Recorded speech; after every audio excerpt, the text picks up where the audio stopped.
सगळ्यात महत्त्वाचं जिल्हा काँग्रेस कमिटीच्या वतीनं आमची अनेक आंदोलन झाली। पेट्रोल डिझेल दरवाढीच्या विरोधात झालं, नंतर त्याच्यामध्ये E20 पेट्रोल डिझेलचा विषय आला। 20% पेक्षा जास्त त्यामध्ये इथेनॉल वापरलं, लोकांच्या गाड्या मशिनरी बंद पडतायत, त्याचा आम्ही निषेध नोंदवला। इथं नोटबंदी पासून ते गॅस सिलेंडर महाग, पेट्रोल डिझेल महाग, त्याच्यापासून ते विद्यार्थ्यांच्या लाठीकाठीच्या हल्ल्यापर्यंत आम्ही प्रत्येक ठिकाणी त्या ठिकाणी निषेध नोंदवलेला आहे। आज सगळ्यात महत्त्वाचा म्हणजे विषय आहे तो स्मार्ट मीटरचा विषय आहे।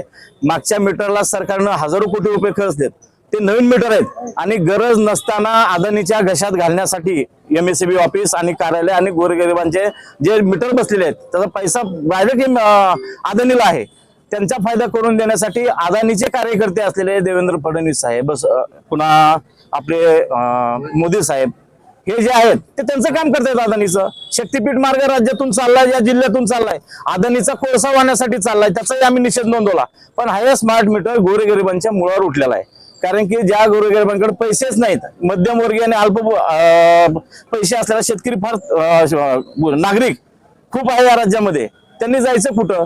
त्याचा बॅलन्स संपला, प्रीपेड मीटर आहेत, ते बॅलन्स संपला की लाईट जाते आणि ज्यावेळेस त्यांच्याकडे पैसे येतात त्यावेळेस ते रिचार्ज करणार। आज काय मागणी केली, मग आज त्यांनी काय प्रतिसाद दिला? आज आम्ही सांगितलं की जिल्हा काँग्रेस कमिटीच्या वतीने आम्ही निवेदनात सांगितलं की आजपासून या जिल्ह्यामध्ये आम्ही स्मार्ट मीटर बसवू देणार नाहीत।